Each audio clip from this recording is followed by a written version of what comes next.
Vážené dámy, vážení páni, srdečne vás vítam pri tomto interviu.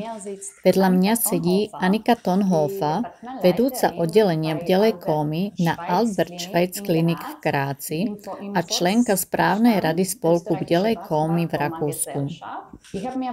Pripravila som si pre ňu pár otázok, ktoré najčastejšie dostávam od rodín s pacientmi v bdelej kóme.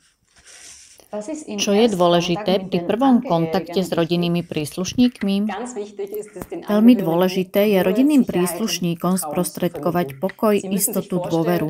Musíte si predstaviť, že rodinní príslušníci pacientov v bdelej kóme sú z jednej minúty na druhú úplne v novej životnej situácii, konfrontovaní s jednotkou intenzívnej starostlivosti a sú tým všetkým preťažení.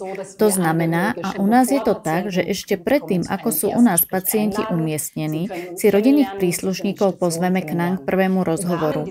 Majú možnosť nás poznať aj celé oddelenie. V rámci prvého rozhovoru vysvetlíme, čo robíme, ako pracujeme, čo znamená táto diagnóza. Vysvetlíme, ako funguje náš plán starostlivosti. Na to je samozrejme dôležité vedieť pracovať na základe biografie pacienta. Rodinní príslušníci nám k tomu poskytnú najdôležitejšie informácie a kooperáciu. Ako pracuje interdisciplinárny tím?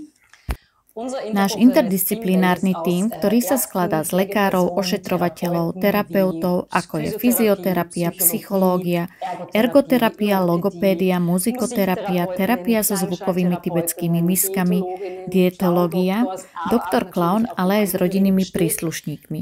Pre nás všetkých tu leží jeden spoločný cieľ, ktorý chceme pre pacienta dosiahnuť. Tento spoločný cieľ sa volá interdisciplinárne zameranie a to je jedna orientácia pre všetky pracovné skupiny, kam sa chceme s pacientom dostať, čo chceme dosiahnuť. V tomto zameraní sú veľmi silno prepojení aj rodinní príslušníci v rámci týždenného konceptu. Vyhodnocuje sa, ako chcú byť rodinní príslušníci zapojení a zaškolení do tohto rehabilitačného procesu a do akej miery sa zapoja aj do konceptu liečenia a starostlivosti. Milá Annika Tonhofa, ďakujem ti za tvoj čas a zodpovedanie otázok. A tu sa chcem tiež poďakovať Rakúskemu spolku pacientov v bdelej kóme za dlhoročnú podporu nášho spolku. Takouto formou pomáhate aj rodinám s pacientmi v bdelej kóme na Slovensku.